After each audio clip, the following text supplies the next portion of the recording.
17వ దిద్దుబాటు మీకు అసహ్యము కదా, నీవు నా మాటలను నీ వెనుకకు త్రోసివేసేదవు.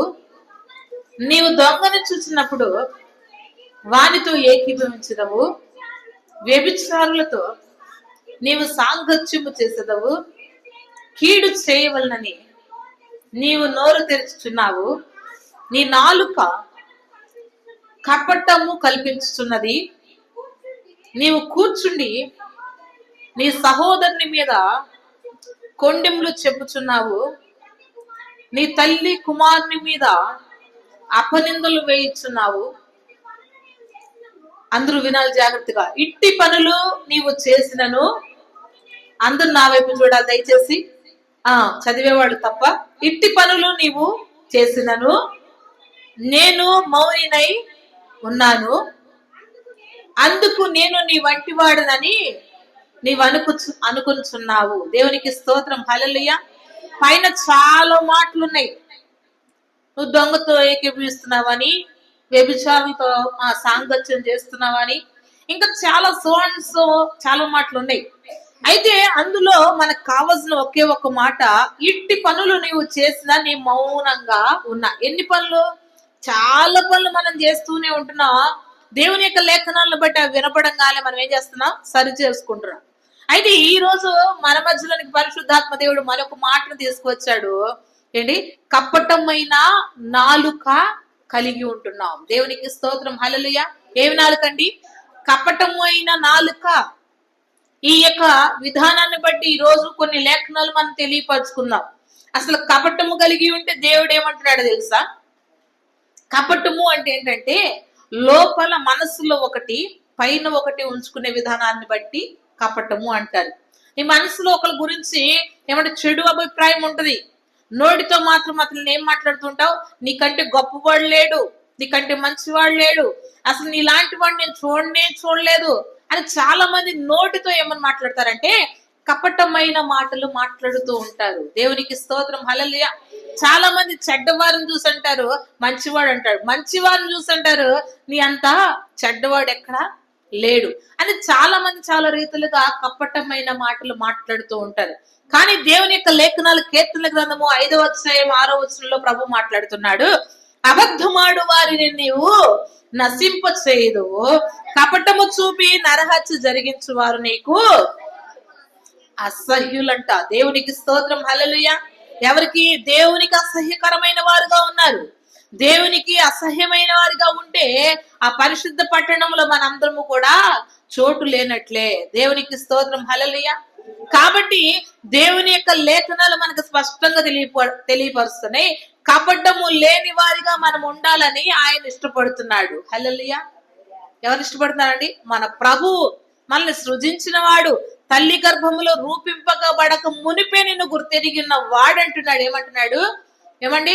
కపటము లేనివాడు నాకు ఇష్టుడు, కపటము కలిగిన వాడు యెహోవాకు అసహ్యుడు. దేవునికి అసహ్యమైన వారిగా ఉందామా, ఇష్టకరమైన వ్యక్తులుగా ఉందామో ఈ రోజు మనం పరిశీలన చేసుకుందాం. ఇష్టకరమైన వ్యక్తులుగా ఉంటే రేపు చక్కగా దేంట్లో పాలు పొందవచ్చుని? ఆయన యొక్క శరీర మాంసంలో పాలు పొందవచ్చు. కానీ అసహ్యంగా ఉండి మనం ఆయన యొక్క రక్త మాంసములో పాలు బొమ్ములు పొందితే ఏమవుతామండి? ఏమవుతాం? చాలా మంది బలహీనలను, చాలా మంది రోగులను, చాలా మంది నిద్రిస్తూ ఉంటున్నారు. దేవునికి స్తోత్రం. హల్లెలూయా. కాబట్టి వాక్య లేఖనాలు చెప్పినట్లుగా దాని ప్రకారం నడుచుకుంటే మనం ధన్యులమే. హల్లెలూయా. కాబట్టి ఈ యొక్క మాటలను బట్టి మనలో ఏముండకూడదండి? కపటము కలిగిన వారు యెహోవాకు అసహ్యులు. కానీ నీకు మాత్రం ఎవరిష్టము? కపటం కలిగిన వారే ఇష్టం, నిన్ను పొగిడేవారే ఇష్టం, నీకు మంచి చెప్తే ఇష్టం ఉండదు, నీలో ఇది ఉంది సరి చేసుకుంటే ఇష్టం ఉండదు. ఇందులో భాగంగా ఎవరంటే మీకు ఇష్టం ఉండదంటే మీ యొక్క సంఘ సేవకుడు అంటే మీకు ఇష్టం ఉండదు. దేవునికి స్తోత్రం. హల్లెలూయా. ఎందుకు ఉండదు? పరిశుద్ధాత్మ దేవుడు ఆయన ద్వారా మాట్లాడతాడు. మీరు అనుకుంటూ ఉంటారు నా కోసం నన్ను చూసే ఆయన మాట్లాడుతున్నాడు అనుకుంటారు. దేవునికి స్తోత్రం. హల్లెలూయా. ఎవరిని చూసి ఎవరి రీతిగా మాట్లాడడానికి ఇక్కడికి వచ్చి నిలబడితే మా మాటలు కానే కాదు. కాబట్టి దేవుని యొక్క లేఖనాలకు మనం లోబడాలి, ఆయన మాటకు మనం లోబడాలి, ఆయన ఏం చెప్తున్నాడో దాన్ని మనం ఖచ్చితంగా పాటించాలి. పాటించిన వారు మాత్రమే ధన్యులు. హల్లెలూయా. పాటించకపోతే అసహ్యులు. అసహ్యమైన వారిగా ఉంటే పరలోక రాజ్యంలో స్థానము లేదు. అసహ్యంగా ఉంటే ఏమండి, ధన్యులము కాదు, ధన్యకరమైన జీవితము కాదు. హల్లెలూయా. కాబట్టి మనము ఈ యొక్క వాక్య లేఖనాల్లో అసలు కపటముగా ప్రవర్తించిన వారు ఎవరున్నారు, వారు ఎలాగున్నారో కూడా, ఏ రీతి అయిన అనుభవంలో వారు కపటాన్ని చూపించాలనేది కొన్ని లేఖనాలు తెలుసుకొని ముందుకు కొనసాగుదాం. దేవునికి స్తోత్రం. హల్లెలూయా. దేవుని యొక్క లేఖనాలు ఆది కాండంలో ప్రభు మాట్లాడుతున్నాడు. 34వ అధ్యాయం 13వ వచనంలో నేను ఈ వాక్యాలు చాలా సార్లు మీతో చెప్పి ఉన్నాను. అయితే కొన్ని మాటలు పై పైన చెప్పుకుంటూ వెళ్ళడానికి ఇష్టపడుతున్నా. హల్లెలూయా. ఆది కాండము 34వ అధ్యాయము 13వ వచనం చదువుకున్నట్లయితే, అయితే తమ సహోదరి అయిన దీనాను అతడు చెరిపినందున యాకోబు కుమారులు షెకెముతోను అతని తండ్రి అయిన హమోరుతోను కపటముగా ఉత్తరం ఇచ్చి అనినదేమనగా. హల్లెలూయా. ఈ మాటలు దీనా గురించి మీకు చాలా సార్లు నేను చెప్పి ఉన్నా. ఆమె చేసిన ఆ తప్పిదం ఏంటో చెప్పి ఉన్నా, ఆమెకు కలిగిన అవమానం ఏంటో చెప్పి ఉన్నా, తద్వారా జరిగిన పరిణామాలు ఏంటో కూడా మీకు చాలా సార్లు లేఖనాల ద్వారా తెలియపరిచా. అయితే ఈ రోజు ఈ మాటల్లో మనకు కనబడుతుంది అంటే వాళ్ళల్లో ఏముందండి, కపటం ఉంది. ఎందుకుంది కపటము? దీనా ఏమండి, దీనాను యాకోబు యొక్క కుమారుల్లో, యాకోబు కుమారులు అంటే దీనాకి ఎవరు ఏమవుతారండి, అన్నలు అవుతారు. యాకోబు కుమార్తె దీనా. అయితే ఈమె యొక్క పరిస్థితి ఏంటంటే చాలా చక్కనిది. ఈమె అంత సౌందర్యము అక్కడ రాజకుమార్తెల్లో ఎవరికి కూడా లేదు. ఈ అందమైన దీనా ఏమైందంటే మోసపోయింది. ఏమైందండి? మోసపోయింది. వేరే ప్రాంతం వెళ్ళింది, అక్కడ ఏదో చూద్దామని, అక్కడ సౌందర్యాన్ని చూద్దామని వెళ్ళింది. వెళ్ళిన సందర్భంలో ఏం జరిగిందంటే ఆమె అక్కడ చెరపబడింది. ఈ సన్నివేశాల్లో ఆమెను చెరిపిన సంగతి తన అన్నలకు తెలిసింది. తండ్రికి తన అన్నలకు తెలిసింది. అన్నలు ఊరుకుంటారా? ఊరుకోరు. ఎట్లయినా వాడిని మేము చంపివేయాలి, నా చెల్లిని నాశనం చేసిన వాడిని మేము నాశనం చేయాలి, నా చెల్లిని అవమానపరిచిన వాడిని ఖచ్చితంగా మేము నశింప చేయాలనే ఆలోచన కలిగి ఉన్నారు యాకోబు కుమారులు. దేవునికి స్తోత్రం. హల్లెలూయా. ఈ సందర్భం కలిగినప్పుడు వారిలో ఏమి కలిగి ఉన్నదంటే కపటము కలిగి ఉన్నదంట. హల్లెలూయా. హల్లెలూయా. ఎవరైనా నిన్ను పాడు చేయాలంటే వాళ్ళు చక్కగా వచ్చి నీ దగ్గర కపటమైన మాటలు చెప్తూ ఉంటారు. గ్రహించుకోండి. దేవునికి స్తోత్రం. హల్లెలూయా. నీ మేలు కోరేవాడే గద్దిస్తాడు ఖచ్చితంగా. నిన్ను ప్రేమించేవాడు ఖచ్చితంగా గద్దిస్తాడు. ఆ గద్దింపునకు మీరు లోబడినట్లయితే ఏమవుతారండి, శిక్షకు పాత్రులుగా అవ్వకుండా ఉంటూ ఉంటారు. హల్లెలూయా. అయితే ఈ దీనా యొక్క అన్నలు ఏం చేశారంటే, ఎట్లయినా వాళ్ళు నా చేతికి దొరకాలి, వాళ్ళు నేను చంపాలనే ఆలోచనలో వీరున్నారు యాకోబు కుమారులు. అయితే మంచిగా మాట్లాడడం ప్రారంభించారు. ఏం చేశారండి? మంచిగా మాట్లాడడం ప్రారంభించారు. ఏమని? మీరు మంచివారు, మీకు మాకు 1000 మంది కూడా ఇష్టమే. అసలు లెక్క అయితే ఆ ప్రాంతానికి ఈ ప్రాంతానికి విరోధం. ఆ ప్రాంతంలో వారిని ఈ ప్రాంతంలో వారు చేసుకోరు.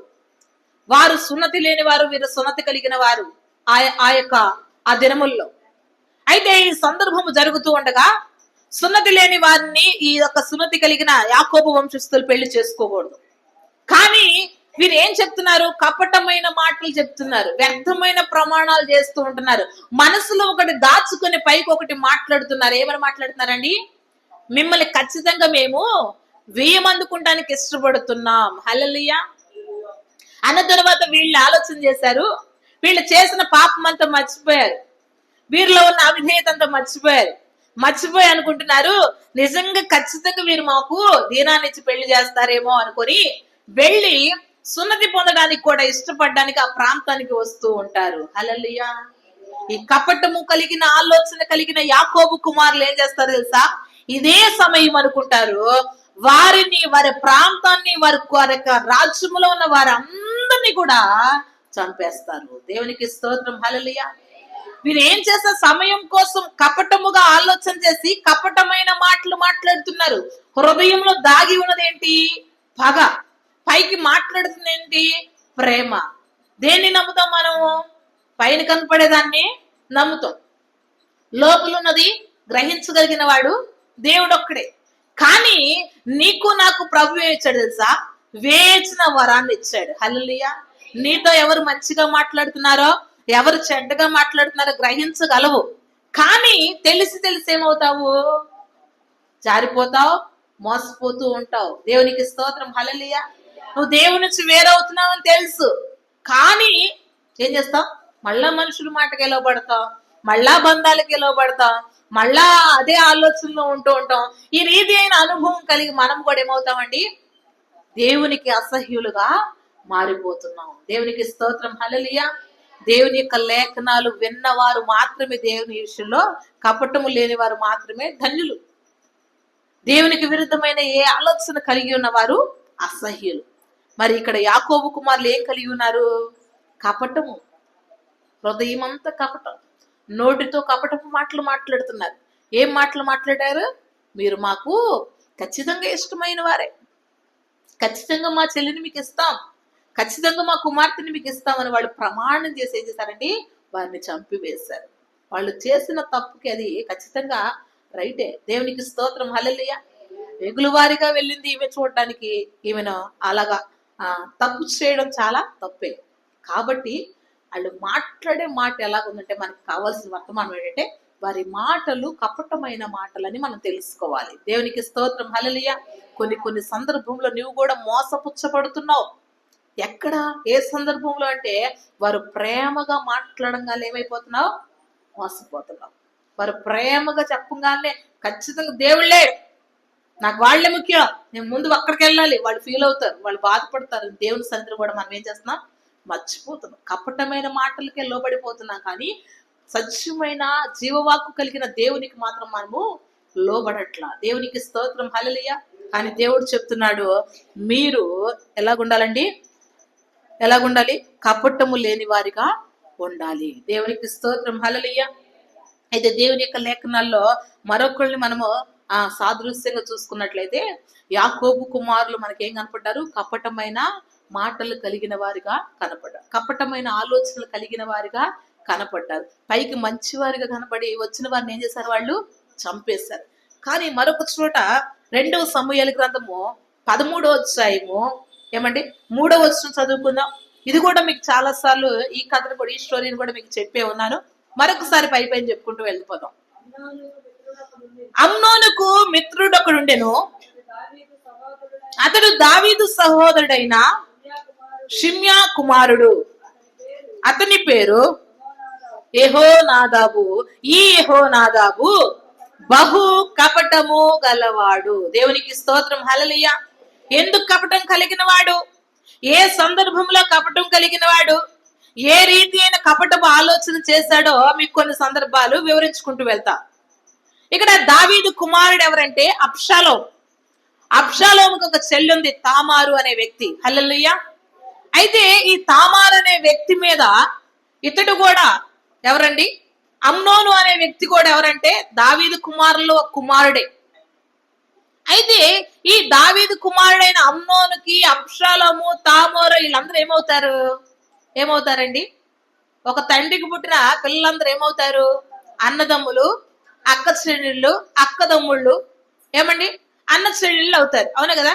కానీ ఇక్కడ జరిగిన సందర్భం ఏంటంటే అమ్నోను చెల్లి మీద ఆశపడ్డాడు. హల్లెలూయా.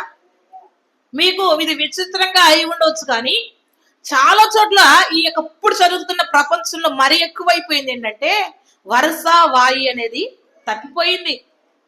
పశువుల్లో కలిగిన పశుప్రాయుల్లాగా తయారైపోతున్నారు. తండ్రి బిడ్డలకే లేకుండా పోయింది, అన్న చెల్లెల వరసే లేకపోయింది.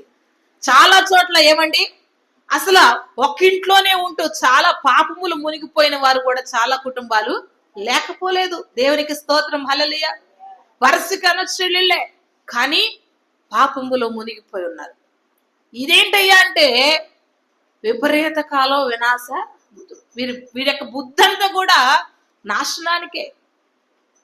అయితే ఈ సందర్భంలో ఆనాటి కాలం నుంచే, ఎందుకంటే దేవుని యొక్క వాక్యం ఆది కాండంలో చెప్పి ఉంది ఏమని, నరుని హృదయము ఏమిటి, చెడ్డది.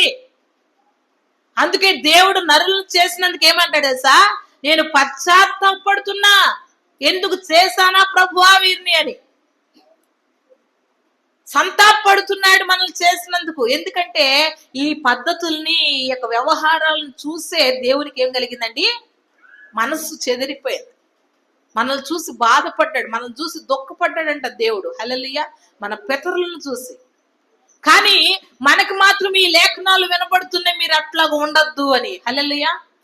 ఈ వాక్యం వింటున్న మనం మాత్రం ఏం చేసుకోవాలి? సరి చేసుకోవాలి, సరి చూసుకోవాలి. రేపు దేవుని యొక్క రక్త మాంసంలో పాలు పంపులు పొందుతున్న నీవు నేను ఏం చేయాలండి? సరి చేసుకోవాలి. అన్నచెల్లెళ్ళే కాదండి, దేవుని యొక్క లేఖనాలను బట్టి ఏమండి చాలా రీతిలుగా ప్రభు మాట్లాడుతున్నాడు. రీసెంట్ గా వార్తలు ఎక్కడ చూసినా ఇవే. రీసెంట్ గా ఒక అమ్మాయి ఒక గదిలో పెట్టి టార్చర్ పెట్టబడుతుంది. ఏంటయ్యా అంటే, నా యజమానుడే నా తండ్రి సమానమైన నా బావతో ఉండమని చెప్తున్నాడు, కొనసాగించమని చెప్తున్నాడు అని పోలీస్ కేసు పెట్టింది. ఇవన్నీ ఈ రోజుల్లో ఏమైపోయినాయి? సహజమైపోయినాయి. కానీ దేవుని యొక్క లెక్కలో ఇవి సహజము కానే కాదు. వరుసగా నువ్వు ఇట్టి కార్యములు చేసినా నేను మౌనంగా ఉన్నానని అనుకుంటున్నావా? ఖచ్చితంగా వాటిని ఎదురు పెట్టి ఏం చేస్తానంటున్నాడు? చీల్చి వేస్తానంటున్నాడు. దేవునికి స్తోత్రం. హల్లెలూయా. సమయం ఉంది ఖచ్చితంగా. ఆ సమయాన్ని మనం ఆ సమయం దగ్గరికి వచ్చేలో మనం ఏం చేసుకోవాలండి? చేసింది తప్పయ్యా అని సరి చేసుకోవాలి. దేవునికి స్తోత్రం. హల్లెలూయా, హల్లెలూయా. అయితే ఈ అమ్నోను ఏం చేశాడండి? తన చెల్లి తామారు మీద ఇష్టపడ్డాడు. ఇష్టపడిన సందర్భంలో మెదలకుండా తన మనసులో ఉన్న మాట తన మనసులో ఉంచుకోవాలి. అంతలోకి మనం చదువుకున్నాం ఎవరండి? యెహోనాదాబు. హల్లెలూయా. ఈ యెహోనాదాబు ఎవరికండి? అమ్నోనికి మిత్రుడంట. ఎవరండి? మీకున్నారా ఇట్లాంటి మిత్రులు? జాగ్రత్తగా ఉండండి. మీకున్నారా ఇట్లాంటి సహోదరులు? మీకున్నారా ఇట్లాంటి స్నేహితులు? మీరు జాగ్రత్తగా ఉండండి. యెహోనాదాబు లాంటి స్నేహితులతో స్నేహం చేయకండి. ఎందుకంటే యెహోనాదాబు ఏం చేశాడు? అమ్నోన్ని పాడు చేసేసాడు. తన మనస్సుని ఆల్రెడీ పాడైపోయింది. పాడైపోయిన మనస్సుని ఏం చేయాలి? స్నేహితుడు అనేవాడు చక్కపరచాలి. నిజమైన స్నేహితుడిగా ఉన్న మన ప్రభు ఏం చేస్తున్నాడు? మన హృదయాలను ఎప్పటికప్పుడు చక్కపరుస్తున్నాడు. నిజమైన స్నేహితుడు ఏం చేస్తున్నాడు? మనల్ని మనం విడిచిపెట్టిన ఆయన విడువక ప్రేమిస్తూ ఉంటున్నాడు. ఇన్ని చేసిన ఈ మంచి స్నేహితుడిని మర్చిపోతున్నాం. ఏమంటే యెహోనాదాబు లాంటి స్నేహితులు మనం హత్తుకుంటూ ఉంటున్నాం. దేవునికి స్తోత్రం. హల్లెలూయా. కానీ దేవుని యొక్క లేఖనాలు మనకు ఖచ్చితంగా తెలియపరుస్తున్నాయి. యెహోనాదాబు కపటము కలిగిన వాడని ఇక్కడ రాయబడి ఉన్నది. నీ దగ్గర మంచివారే అని చెప్తున్నారు, నిన్ను మంచి అని ఎదుటి పొగుడుతూనే ఉన్నారు. నిన్ను వెనక్కుమాల నిన్ను ఎన్ని మాటలు అంటున్నారో అర్థం చేసుకో. నీ స్నేహితులే. దేవునికి స్తోత్రం. హల్లెలూయా, హల్లెలూయా. నీ పక్కనున్న వారే, నిన్ను నాన్న అంటున్న వారే ఒక్కొక్క సందర్భంలో నేను ఏం చేస్తున్నారండి? హేళన చేస్తున్నారు, గేలి చేస్తున్నారు, నిన్ను నిందకు ఆస్పదుడిగా ఉంచుతున్నారు. కాబట్టి అటువంటి యెహోనాదాబు లాంటి సహవాసాలు మనకి వద్దు. దేవునికి స్తోత్రం. హల్లెలూయా. దేవుడు చెప్తున్నాడు, నాతో స్నేహం చేస్తే నీకు మేలు సమాధానం కలిగిద్ది, లోకముతో స్నేహం చేస్తే నేను నీకు దూరం అయిపోతానని ప్రభు చెప్తున్నాడు. హల్లెలూయా. కాబట్టి ఏ స్నేహము కావాలో, ఏ కపటము లేని స్నేహం నీకు కావాలో, ఏ కపటము లేని వాగ్దానాలు నీకు కావాలో, ఆయనైతే వాగ్దానం ఇచ్చి తప్పడానికి మనుషుడు కాదు. ఖచ్చితంగా నీకు మాట ఇస్తే నెరవేరుస్తాడు. నువ్వు అడిగి పొందుకునే అనుభవంలో ఉన్నావో లేదో ఈ రాత్రికాల సమయంలో సరి చూసుకుందాము గాక. ఆమేన్. హల్లెలూయా. అమ్నోను ఏం చేస్తున్నాడండి? అమ్నోను తన మనసులో మాట యెహోనాదాబుకు చెప్పాడు. యెహోనాదాబు ఏం చేయాలి? అరే పిచ్చోడా, నీకు దేవుడు చక్కటి రాజ్యాన్ని ఇచ్చాడు, చక్కటి ప్రాంతాన్ని ఇచ్చాడు, చక్కగా తినటానికి వసతిని ఇచ్చాడు, అన్నపాన వస్త్రములు నీకు ఇచ్చాడు రా, నీకేం కొదవలేదు. నువ్వు రమ్మంటే 10 మంది రావాలి, నువ్వు పొమ్మంటే 10 మంది నీ కింద సైనికులు ఉన్నారు. నువ్వెందుకు ఇలాంటి పిచ్చి ఆలోచన చేస్తున్నావని ఏం చెప్పాలి? బుద్ధి చెప్పాలి. కానీ ఏం చెప్తున్నారండి? నాకు ఒక సహోదరి చెప్పింది. ఏం చెప్పింది తెలుసా? నన్ను పాడు చేసింది, నన్ను పురుగొల్పింది, నాకు లేని ఆలోచన పుట్టించింది నా ప్రక్కన వారే అని చెప్పింది. దేవునికి స్తోత్రం. హల్లెలూయా. ఒకవేళ నీలో అర్రకొర మనసు, చెడు మనసు ఉన్నా దాన్ని చెరిపి వేసే స్నేహితుల దగ్గరే నువ్వు ఉండాలి. హల్లెలూయా. ఏం చేయాలండి? దాన్ని పురికొల్పే స్నేహితుల దగ్గర ఉండకూడదు. వాడిని కొట్టాలరా అంటే అరే వద్దులేరా దేవుడు చూసుకుంటాడు అనే వాళ్ళ దగ్గర ఉండాలి. అరే వాడిని కొట్టాలరా అంటే నేను కూడా వస్తా 10 మందిని వెంటేసుకుందామని అంటే ఆ స్నేహము నీకు మంచిది కాదు. దేవునికి స్తోత్రం, హల్లెలూయా. కాబట్టి ఈ అమ్నోను తన మనసులో మాట యెహోనాదాబుకు చెప్పాడు. యెహోనాదాబు ఏమనాలి? మనకు తగదు అని చెప్పాలి. కానీ ఏం చెప్తున్నాడు తెలుసా? నువ్వు రోగిగా ఉండు, నువ్వు రోగం వచ్చినాడల్లే మంచం ఎక్కువ, నువ్వు రోగి అయి పడి ఉండి నీ చెల్లి తామారిని పంపించమని నీ తండ్రికి ఆజ్ఞ పంపించు. ఆ ఆజ్ఞను బట్టి ఏంటండి, ఆ ఆజ్ఞను బట్టి ఖచ్చితంగా నువ్వు బలహీనుడిగా ఉన్నావని నీ తండ్రి దగ్గరికి వస్తాడు. నువ్వు మాట తీసుకొని చెల్లి నీకు వంట చేసి పెట్టాలని, నా చెల్లి నాకు వంట పెట్టాలి అనే ఆ కోరిక నువ్వు కోరంగానే మీ తండ్రి ఖచ్చితంగా ఎటు నువ్వు బలహీనుడుగా ఉన్నావుగా, మంచం ఎక్కావుగా, రోగశయ్య మీద నిలబడ్డావు కదా, నీ మాట వింటాడని ఏంటండి పనికి మాలిన సలహాలు ఇస్తున్నాడు యెహోనాదాబు. దేవునికి స్తోత్రం, హల్లెలూయా. ఎవరైనా ఉన్నారా మిమ్మల్ని చెరిపే స్నేహాలు? ఎవరైనా మీతో మాట్లాడుతున్నారా కపటము కలిగిన మాటలు? జ్ఞాపకం చేసుకోండి. చాలా మంది కుటుంబాలు పాడైపోతున్నాయి, సంసారాలు నాశనం అయిపోతున్నాయి, భార్యాభర్తల మధ్య వివాదాలు ఎక్కువైపోతున్నాయి. ఎందుకంటే ఇలాంటి మనస్తత్వం కలిగిన వారితో సహవాసాలు చేయబట్టే. దేవునికి స్తోత్రం, హల్లెలూయా. చాలా మంది చెప్తారు, నా భర్త కొడుతున్నాడు, నా భర్త తిడుతున్నాడు, నా భర్త నా మాట వింటలేదు, నా భర్త పిసింతనంగా ఉంటున్నాడు, నా భర్త ఇలాగున్నాడంటే ప్రక్కన వ్యక్తి ఏం చేయాలి? సర్దుకుపోమ్మా అని చెప్పాలి. సర్దుకుపోమ్మా అంటే బ్యాగ్ సర్దుకుపోవడం కాదు. ఏమండి, సర్దుకుపోవడం అంటే అతనితో సహచారిగా సర్దుకుపోతూ నడుచుకుపోమ్మా అన్నారు. అంతేగాని సర్దుకుపో అంటే బ్యాగ్ సర్దుకొని వెళ్ళే ఆ మాట కాదు. అర్థం చేసుకునే విధానంలో ఉంటది. హల్లెలూయా.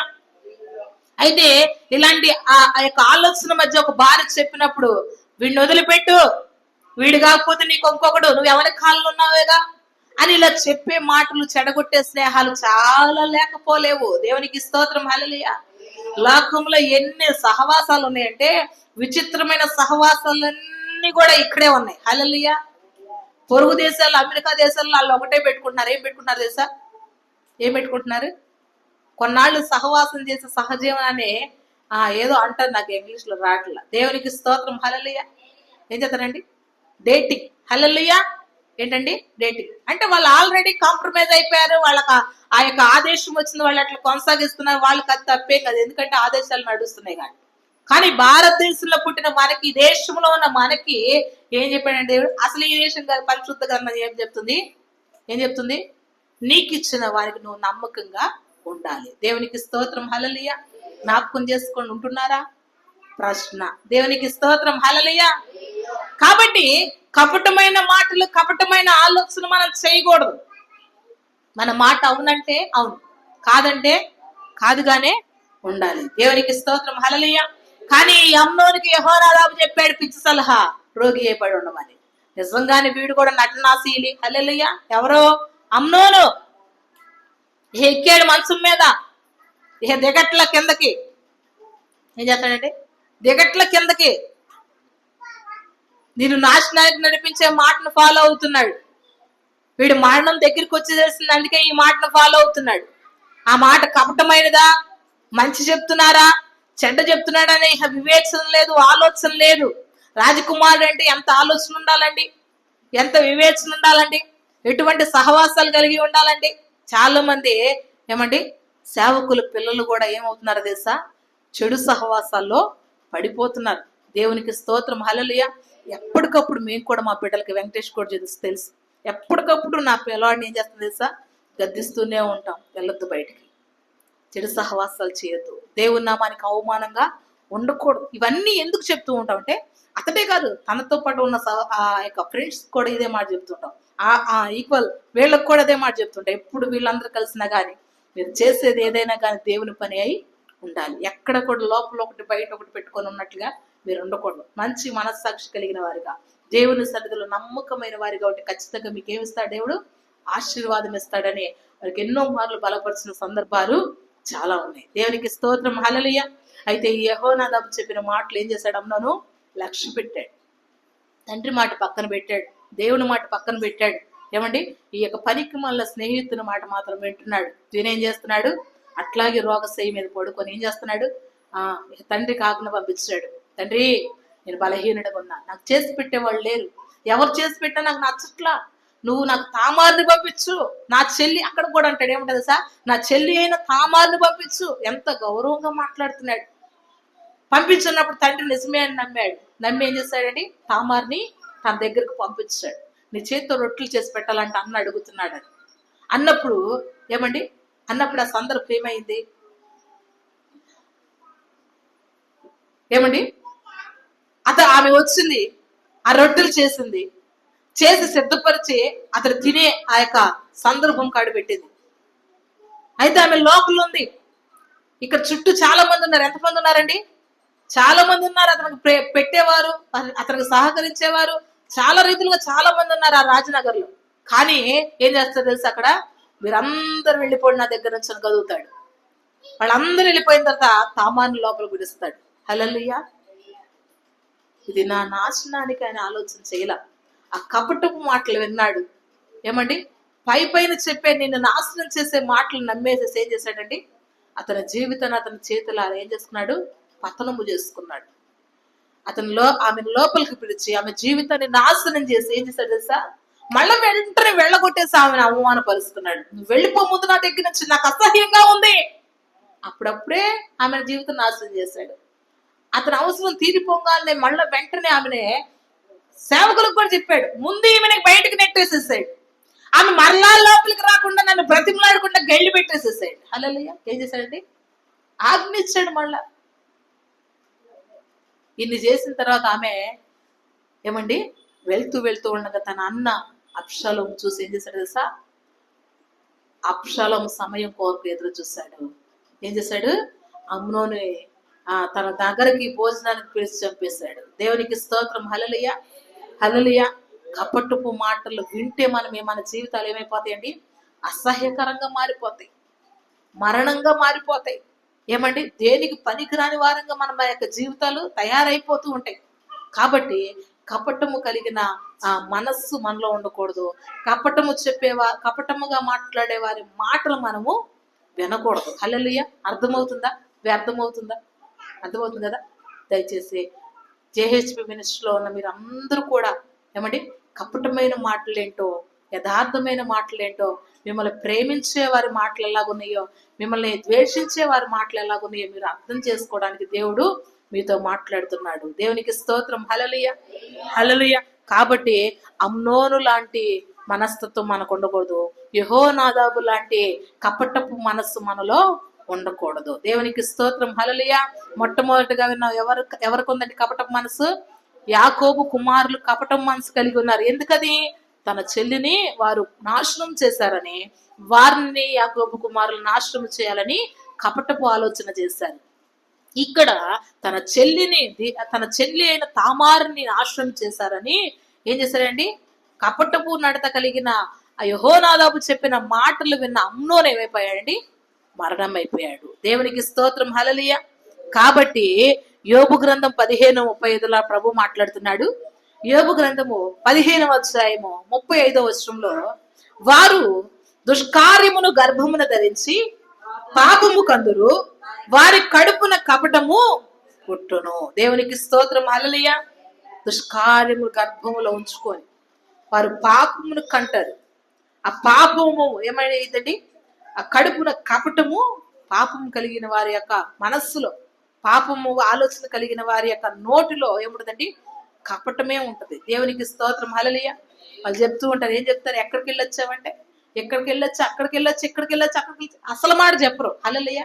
ఎక్కడికి వెళ్ళారో చెప్పరు, ఎవరిని కలుసుకున్నారో చెప్పరు, ఏం చేశారో చెప్పరు. కానీ ఏమంటే దానికి ఒక 10 మాటలు అబద్ధాలు కలిపి కపటపు మాటలు చెప్తూ ఉంటారు. దేవునికి స్తోత్రం. హల్లెలూయా. కాబట్టి మనం ఏం చేయాలండి, కపటము లేని వారుగా ఉండాలి. హల్లెలూయా. ఈ గొప్ప రక్షణ నాకిచ్చినందుకు నీకేమి చెల్లింతును, ఈ గొప్ప రక్షణ నాకిచ్చినందుకు నీకేమి చెల్లింతును, కపట నటనాలు లేనట్టి హృదయాన్ని అర్పించిన చాలునా, కపటనటనాలు లేనట్టి హృదయాన్ని అర్పించిన చాలునా. ఏడాది దూడలానా వేలాది కోటేళ్ళనా, వేలాది దూడలానా వేలాది కోటేళ్ళనా, నీవు చేసిన ఉపకారములకు నేనేమి చెల్లింతును. నీవు చేసిన ఉపకారములకు నేనేమి చెల్లింతును. హల్లెలూయా. ఈ గొప్ప రక్షణ రేపు అందరం కూడా ఆయన శరీర మాంసంలో మనం ఏమవుతున్నామండి, పాలుభాగస్థం అవుతున్న మనం ఏం చేయాలండి, కప్పట నటనాలు లేనట్టు హృదయంతో ఏం చేయాలి, ప్రభువుని సేవించాలి. దేవునికి స్తోత్రం. హల్లెలూయా. ఈ గొప్ప రక్షణ నాకు ఇచ్చినందుకు నేను ఏం చేయాలంటే ఈ కప్పట నటనాలు లేని హృదయాన్ని ఆయనకి ఇస్తే చాలు. దేవునికి స్తోత్రం. హల్లెలూయా. నీ ఆస్తిని అడగట్లా, నీ అంతస్తులను అడగట్లా, నీకున్న ఆయనడి సమస్తము దేన్ని కూడా ప్రభు అడగట్లేదు, కానీ నీ హృదయాన్ని, కపటము లేని హృదయాన్ని, ఏమండి కపటపు లేని నాలుకను ప్రభు నిన్ను అడుగుతున్నాడు. కాబట్టి ఖచ్చితంగా మీరు అందరూ కూడా ఏం చేయాలండి, మనమందరం ఏం చేయాలి, కపటము లేని మనస్సు కలిగి ఉండటానికి ఇష్టపడాలి. దేవునికి స్తోత్రం. హల్లెలూయా. సామెతల గ్రంథము 26-24 ఉంటది. ఏమండి సామెతల గ్రంథము 26-24 ఇక్కడ అమ్నోను ఏం చేశాడో కనపడుతూ ఉంటది. యెహోనాదాబుని అమ్నోను ఏం చేశాడండి, పగవాడు పెదవులతో మాయలు చేసి అంతరంగములో కపటము దాచుకొను. హల్లెలూయా. పగవాడు, నాశనం చేయాలనుకునేవాడు, మనల్ని పాడు చేయాలనుకునేవాడు ఏం చేస్తాడండి, పెదవులతో ఏమండి మాయలు చేస్తాడు. నువ్వంటే ఇష్టం, ఐ లైక్ యూ, ఏమండి I like you, I love you, చాలా మాటలు చెప్తూ ఉంటాడు. ఎందుకు ఇవన్నీ అంటే నీ జీవితాన్ని నాశనం చేయడానికి, నిన్ను మాయ ఉంచడానికి, నిన్ను మాయా ప్రపంచంలోకి తీసుకెళ్ళడానికి, ఏమండి నీ జీవితాన్ని సర్వనాశనం చేయడానికే ఏం చేస్తాడు, పెదవులతో మాయ మాటలు మాట్లాడుతూ ఉంటాడు. దేవునికి స్తోత్రం. హల్లెలూయా. కానీ ఖచ్చితంగా చెప్పే దేవుని మాటను వినడానికి ఇష్టపడు. హల్లెలూయా. హల్లెలూయా. కాబట్టి ఏమండి పగవాడు పెదవులతో మాయలు చేసే మనస్తత్వం కలిగి ఉంటాడు, కానీ దేవుడు మాత్రం నేను ఎప్పటికప్పుడు సరి చేయడానికి ఇష్టపడుతూ ఉంటాడు. హల్లెలూయా. దేవుని యొక్క లేఖనాల్లో మనకు చూడండి రాయబడి ఉంటది.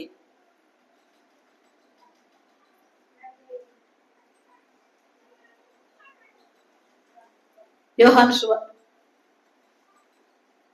సువార్త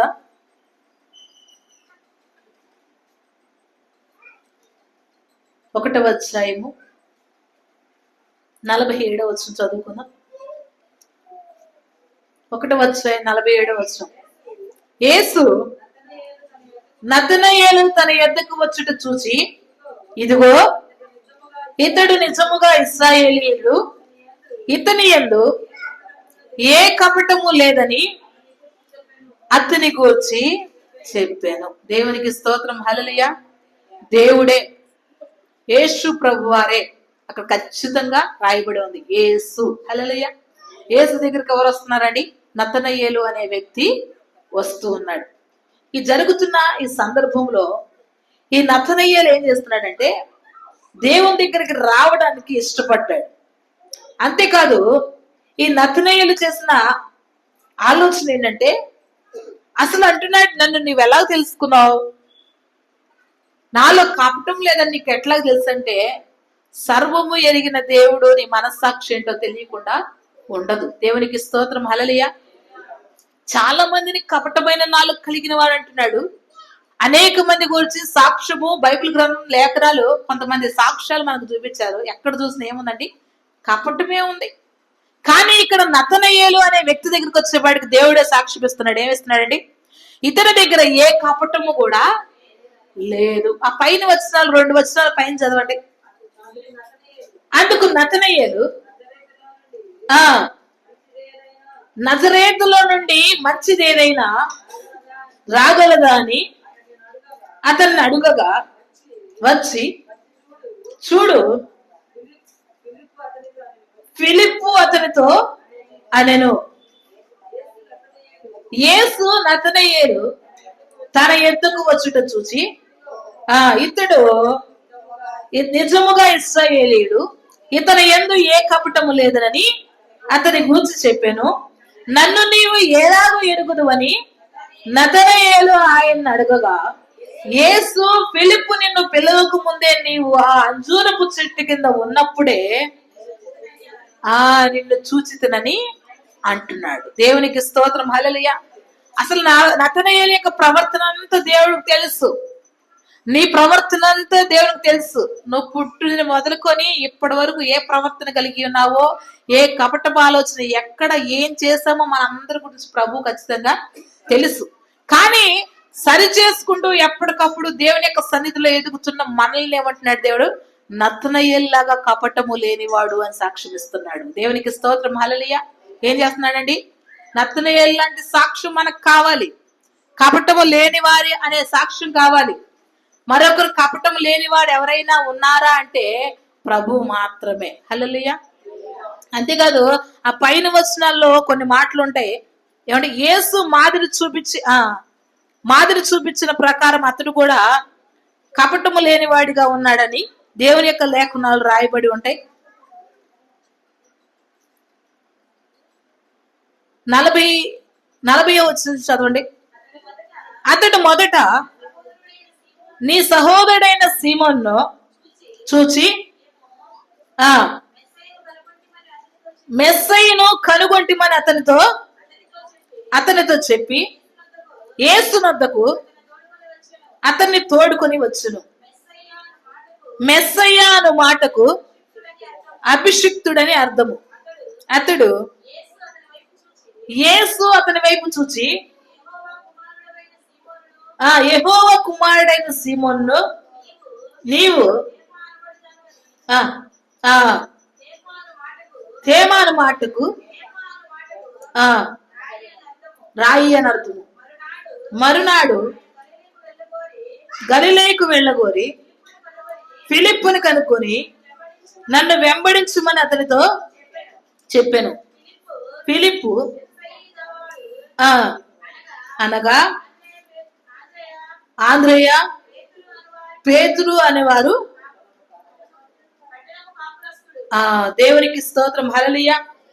47వ వచనంలో ప్రభు చెప్పినట్లుగా ఈ నతనయేలు ఏమన్నాడండి? యేసు సాక్ష్యం చెప్తున్నాడు నతనయేలు గురించి. ఇతడు ఏ కపటము లేనివాడు. అందుకే ప్రభు ఏం చేశాడు? ఆయనకి ఎదురెళ్ళి ఆయన కనుగొన్నాడంట. దేవునికి స్తోత్రం, హల్లెలూయా. నిన్ను నన్ను ప్రభు కనుగొనాలంటే, మనం దేవుని యొక్క విషయంలో ధన్యులుగా మారాలి అంటే, దేవుని యొక్క ఆ యొక్క రాకడలో మనం ఎత్తబడేవారుగా ఉండాలంటే మనలో కూడా ఏముండకూడదండి? కపటం అనేది ఉండకూడదు. దేవునికి స్తోత్రం, హల్లెలూయా. అందుకని దేవుని యొక్క లేఖనాల్లో మరొక చోట రాయబడి ఉంటది. అపోస్తలుల కార్యగ్రంథము 13వ అధ్యాయం 10వ వచనం చదువుకుందాం. అపోస్తలుల కార్యగ్రంథం 13:10.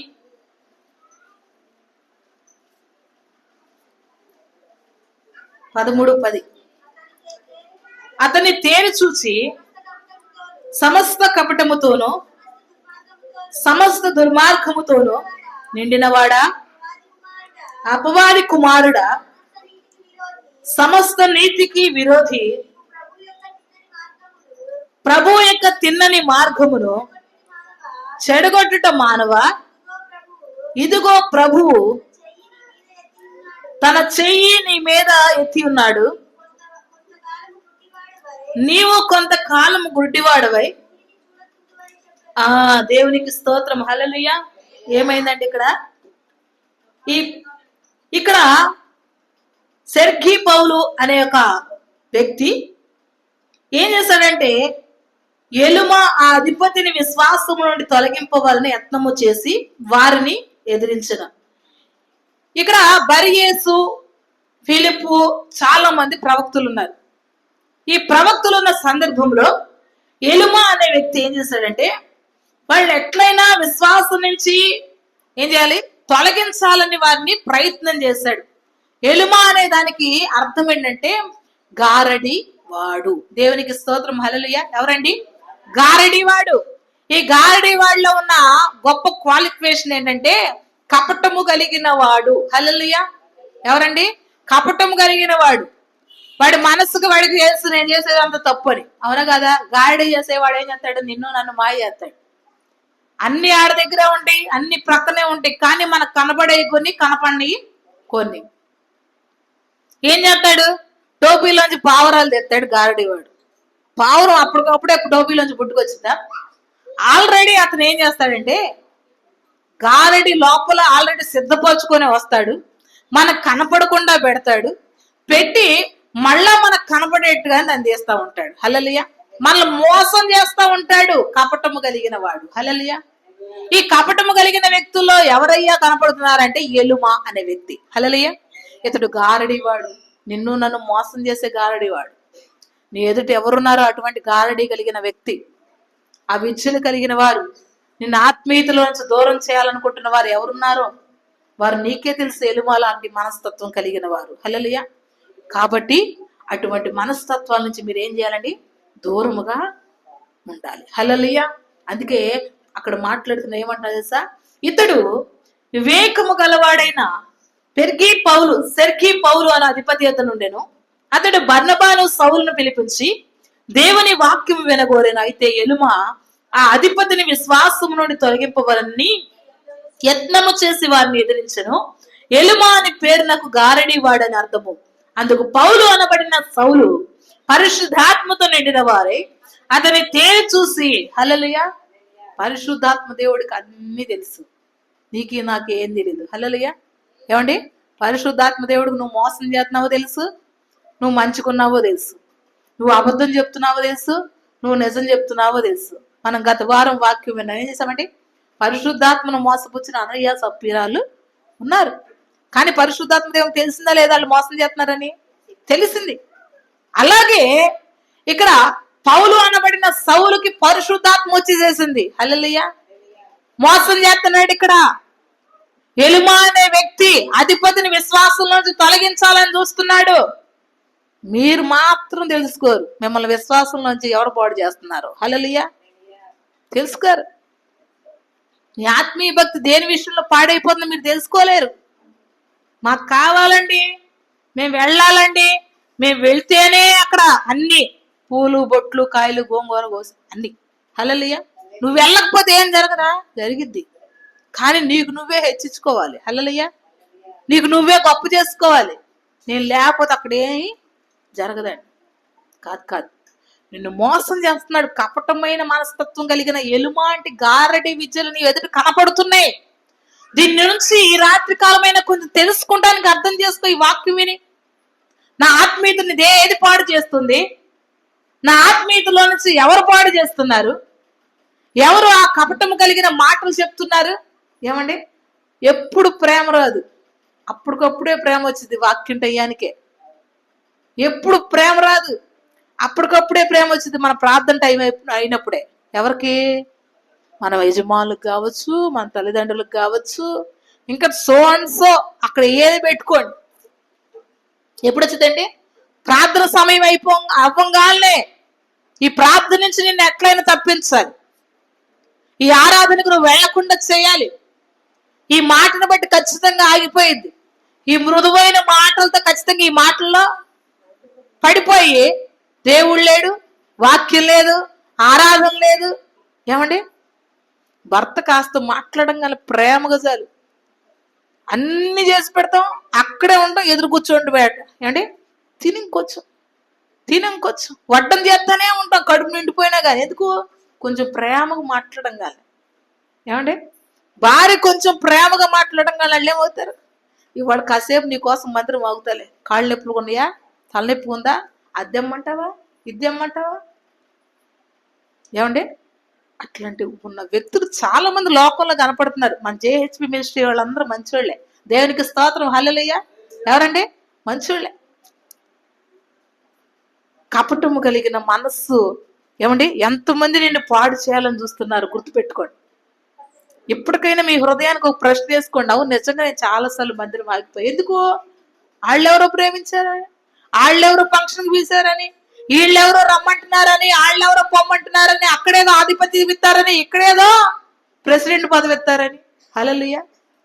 ఏది నీకు స్థిరం కాదు, నాకు మంచిది కాదు అలాంటి పనులు. ఏం చేయాలి? దేవుని మాటకు లోబడేవారిగా ఉండాలి. దేవునికి స్తోత్రం. హల్లెలూయా.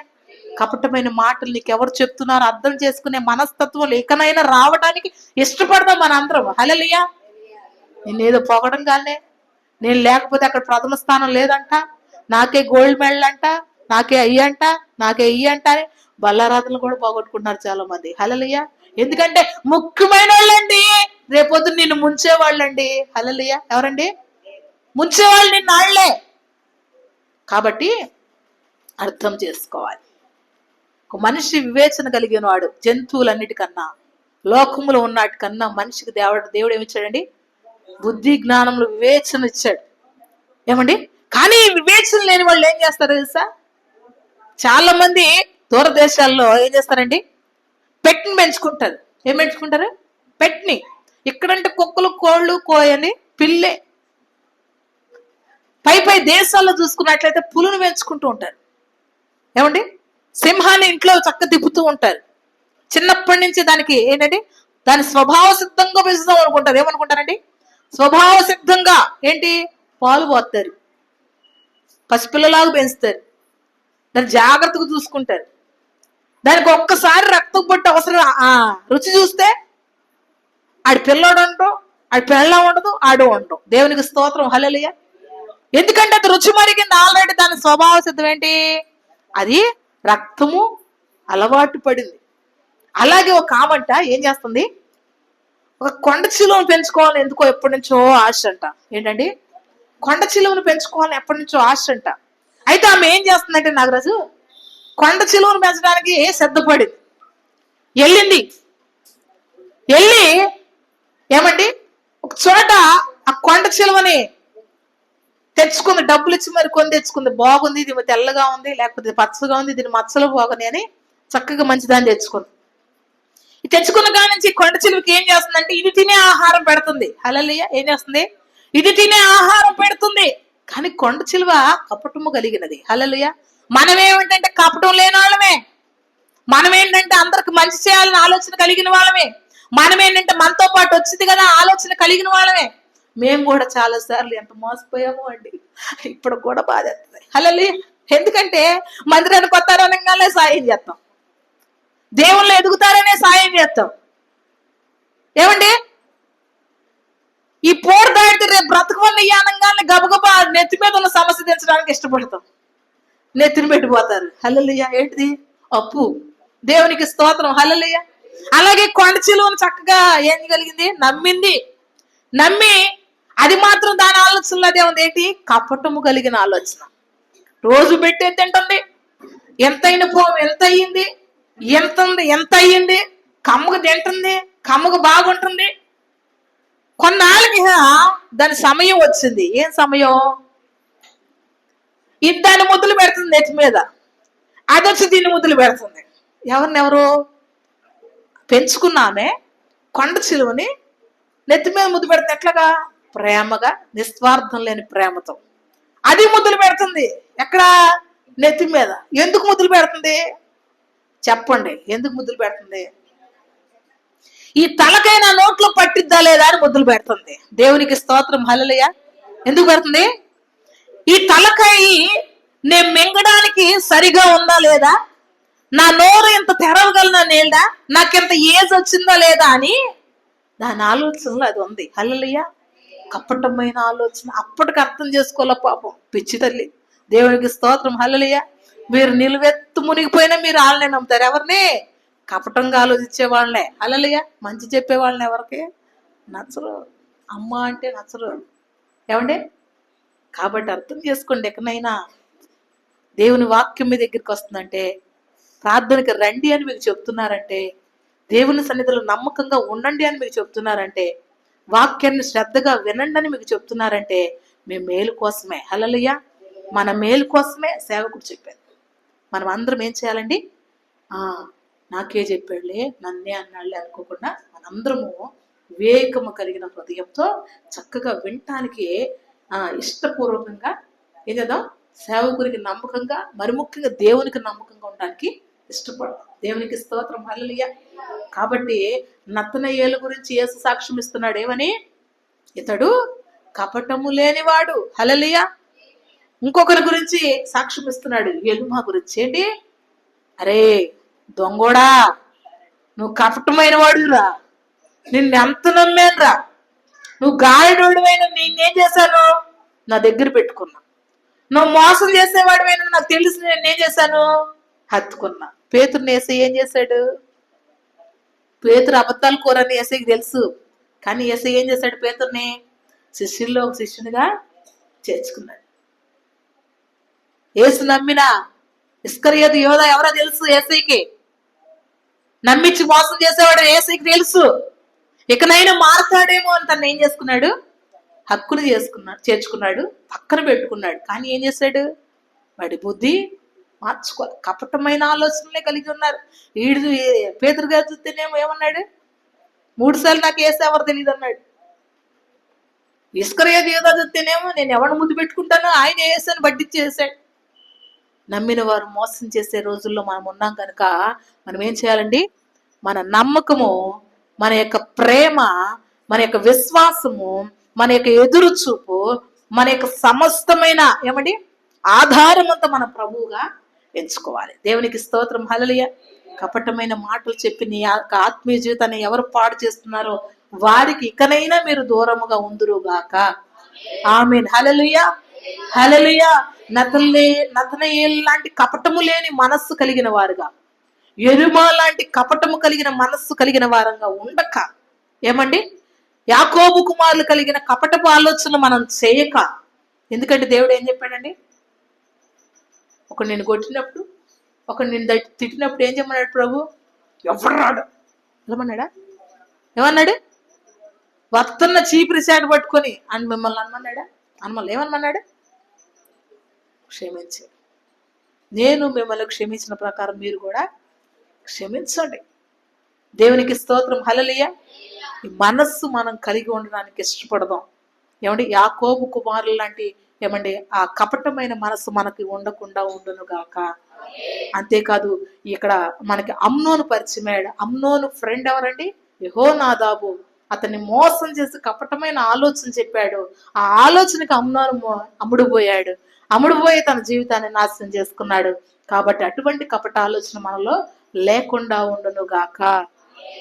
ఇదంతా కాదు కానీ అసలు కపటం లేనివాడు ఎవడంటే మన ప్రభువైన యేసు క్రీస్తే. దేవునికి స్తోత్రం, హల్లెలూయా, హల్లెలూయా.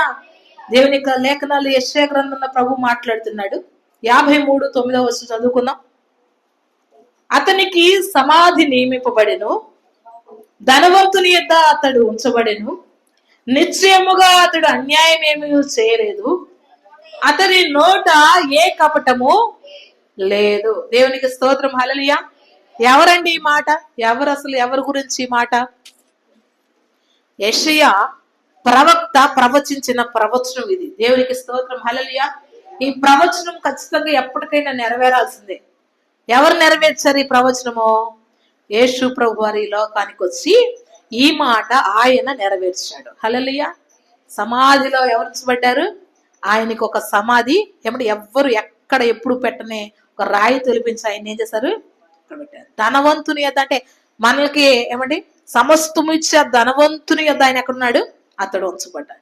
నిశ్చయముగా అతడి దగ్గర ఏం లేదు, అన్యాయం ఎక్కడా లేదు. న్యాయముగానే పోరాడాడు, అందరికి న్యాయమే చేశాడు, అందరిని ప్రేమించాడు, అందరికి సహాయమే చేశాడు, కన్నులు లేని వాళ్ళకి కన్ను ఇచ్చాడు. ఏమంటే ఏది లేదంటే అది సహాయం చేశాడు. ఈ పూటకి గది లేదంటే ఆ పూటకి దేవుడు ముందు కొనసాగించాడు. ఇన్ని చేసినది ఆయనలో ఏం లేదు, అన్యాయం ఏం లేదు. అంతేకాదు అతని నోట ఏ కపటము లేదు. ముందు బాగు చేస్తానని తర్వాత బాగు చేయకుండా లేడు. వీడు అన్ని తిరిగి వచ్చాడు, నా కాడికి వచ్చాడు అనే ఆలోచన ఆయన దగ్గర లేదు. ఎందుకంటే 12 సంవత్సరాల ఆ రక్తస్రావం గల స్త్రీ ఏం చేసిందండి?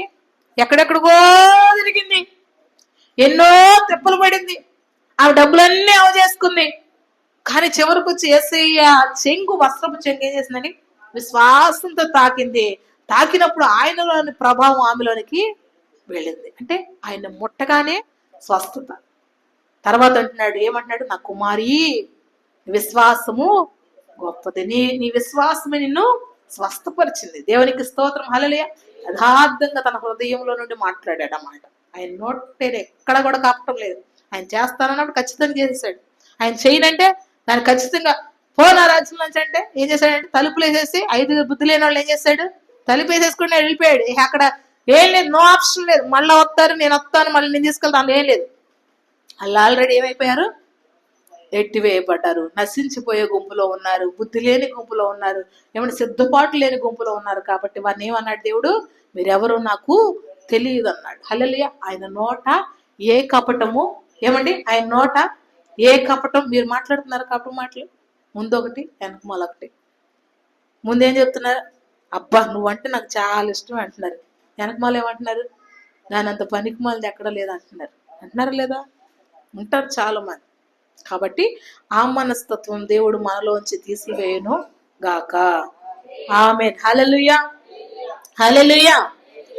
నోటను కపటము లేనివాడా, నీకే ఆరాధనా, ఆరాధనా, ఆరాధనా, ఆత్మతో ఆరాధనా,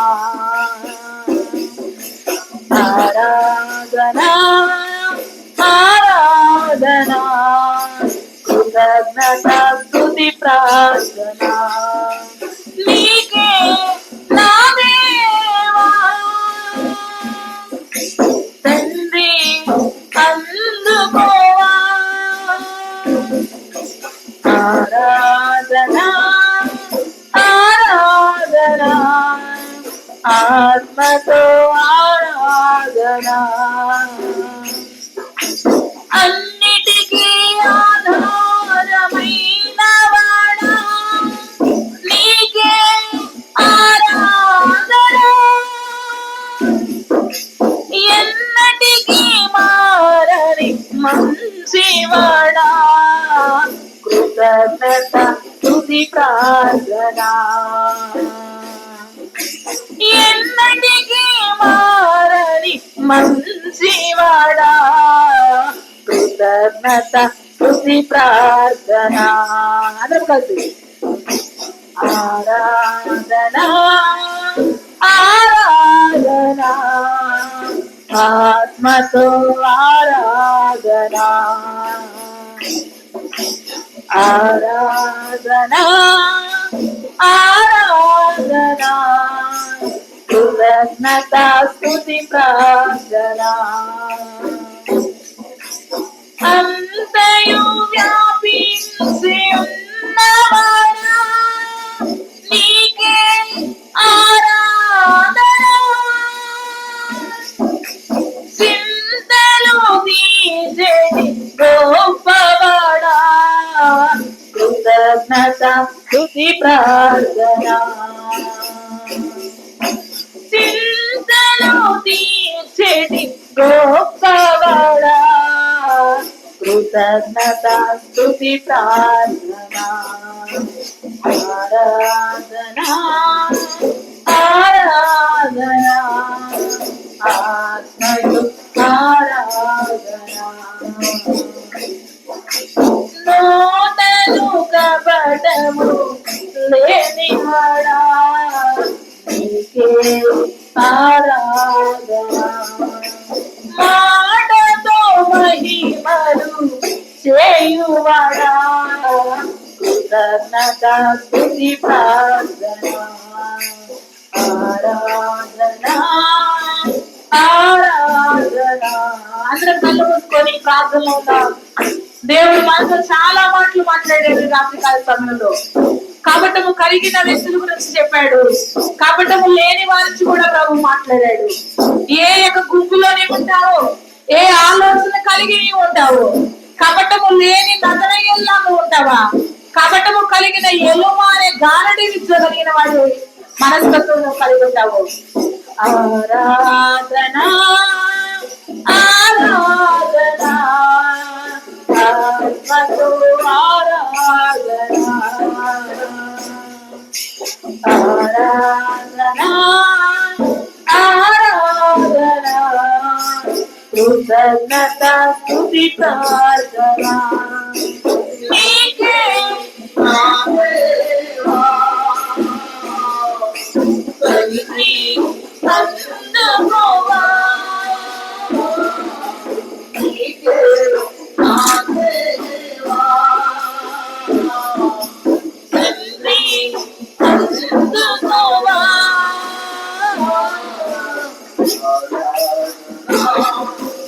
ఆరాధనా కృతజ్ఞత స్తుతి ప్రార్థన ఆరాధనా ఆరాధనా ఆత్మతో ఆరాధనా అంతయు వ్యాపించి ఉన్నవాడా నీకే ఆరాధనా అంతయు వ్యాపించి ఉన్నవాడా నీకే ఆరాధనా చింతలు తీర్చేది గొప్పవాడా కృతజ్ఞత స్తుతి ప్రార్థన చింతలు తీర్చేది గొప్పవాడా కృతజ్ఞత స్తుతి ప్రార్థన ఆరాధనా ఆరాధనా ఆత్మతో ఆరాధనా